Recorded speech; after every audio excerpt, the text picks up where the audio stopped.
साथियों, आप सभी को पता है कि 67 बीपीएससी के एग्ज़ाम का डेट रिलीज हो चुका है और वो एग्ज़ाम 20 और 22 सितंबर को होने का प्रबल संभावना दिखाई दे रहा है, जिस तरह से कि बीपीएससी के चेयरमैन बता रहे हैं उनके बातों के अनुसार। मगर दोस्तों, यहाँ पे एक हर छात्र और हर किसी के मन में एक सवाल उत्पन्न हो रहा है कि यूपीएससी का मेंस का एग्ज़ाम उस बीच में चलेगा और उसी बीच में 67 बीपीएससी का प्रीलिम्स का एग्ज़ाम होगा, तो इसमें छात्रों को काफ़ी कठिनाई होगा और नुकसान भी हो सकता है। जो छात्र यूपीएससी का मेंस लिख रहे होंगे उनके लिए 67 बीपीएससी का एग्ज़ाम देना असंभव सा नज़र आ रहा है और ऐसे छात्रों को के मन में बहुत तरह का डाउट दिखाई दे रहा है। और चूंकि दोस्तों 67 बीपीएससी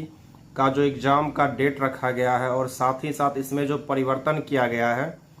जैसे कि चेयरमैन का कहना था कि एग्ज़ाम सेंटर पे छात्रों को 1 घंटा पहले पहुंचना है, जो भी क्वेश्चन होगा वो छात्रों के सामने ही क्वेश्चन पेपर का सील टूटेगा, उसके बाद छात्रों का जो आंसर शीट होगा उसको स्कैन करके इंटरनेट पे डाल दिया जाएगा। ये सब तो सही है, मगर इसमें एक जो सबसे बड़ा परिवर्तन किया गया है परसेंटाइल वाला, कि छात्रों का मेरिट परसेंटाइल के आधार पे बनाया जाएगा, तो ये एक थोड़ा सा विवादित है और छात्रों को इस फैसले से आयोग के प्रति रोष है और छात्र सबको ये पसंद नहीं है, क्योंकि परसेंटाइल में वो एक्यूरेट मेरिट नहीं आ पाता है जो कि छात्रों के बीच है, क्योंकि हर छात्र का हर तरह का मेरिट होता है और उसमें परसेंटाइल में क्या होता है कि वह सही आकलन नहीं आ पाता है, जिसकी वजह से कि उसमें कमज़ोर छात्र जो है उसको पास होने का संभावना रहता है और जो मेधावी छात्र है उसका भी फेल होने का संभावना बना रहता है। तो छात्रों के मन में ये परसेंटाइल वाला जो परिवर्तन किया गया है ये एक बहुत ही दुखद है और छात्र इसको एक्सेप्ट नहीं कर रहे हैं। और साथ ही साथ जिस तरह से यूपीएससी मेंस के बीच में पेपर 67 बीपीएससी का जो दिया जा रहा है, इसमें भी छात्रों के मन में संशय बना हुआ है। और साथ ही साथ बीपीएससी का जो प्रीलिम्स का एग्ज़ाम है वह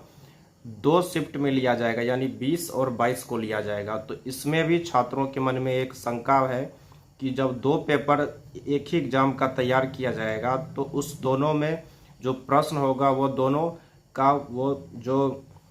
कठिनाई है, कठिन प्रश्न है, वो दोनों इक्वल हो, यानी कि एक समान कठिन हो और एक समान सरल हो। क्योंकि कई बार ऐसा आरोप लग जाता है कि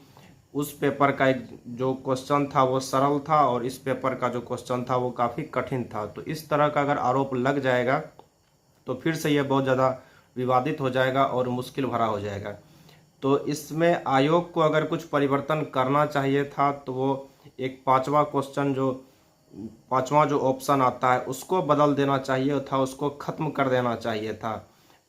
किसी भी एग्ज़ाम में आप देख लीजिए देश का 4 ऑप्शन ही दिया जाता है, मगर 60 बीपीएससी का एग्ज़ाम का जो प्रीलिम्स का एग्ज़ाम होता है उसमें ही केवल 5 ऑप्शन है। तो ये जो है बहुत ही ज़्यादा गंभीर है और छात्रों को इसमें फंस जाते हैं। तो इसके वजह से अगर आयोग को बदलना ही था तो इस चीज़ को बदलना चाहिए था, मगर आयोग का ध्यान इस चीज़ पे ना जाके अन्य चीज़ों पे चले गया। तो चलिए, कुछ भी हो, उम्मीद यही करते हैं कि बीपीएससी का एग्ज़ाम हो जाए, क्योंकि जिस तरह से 67 बीपीएससी का एग्ज़ाम में जिस तरह से ग्रहण लगा हुआ है तो दूर दूर तक संभावना दिखाई नहीं दे रहा है। और अगर एग्ज़ाम का डेट रिलीज भी हो चुका है तो उसमें इस तरह का पेच फंसा हुआ है, विवादित है कि यूपीएससी मेंस के बीच में उसका डेट दे दिया गया है, जो कि स्थगित होने का प्रबल संभावना दिखाई दे रहा है। क्योंकि जो भी छात्र सिविल सर्विस का परीक्षा का तैयारी करते हैं उसमें कई छात्र ऐसे होते हैं जो कि यूपीएससी का भी पेपर देते हैं और साथ साथ स्टेट पीएस का भी देते हैं, तो उसी में बिहार बीपीएससी का भी एग्ज़ाम दे रहे होंगे। तो ऐसे में उन छात्रों को नुकसान होगा, क्योंकि वो छात्र किसी एक एग्ज़ाम को दे सकते हैं, या तो वो बीपीएससी का प्रीलिम्स देंगे या फिर यूपीएससी का मेंस देंगे। तो इस तरह का नहीं होना चाहिए। अगर आयोग फैसला ले ही रही है तो उनको या तो बाद में ले लेना चाहिए या फिर पहले ले लेना चाहिए। इस तरह से कंट्राडिक्शन नहीं होना चाहिए।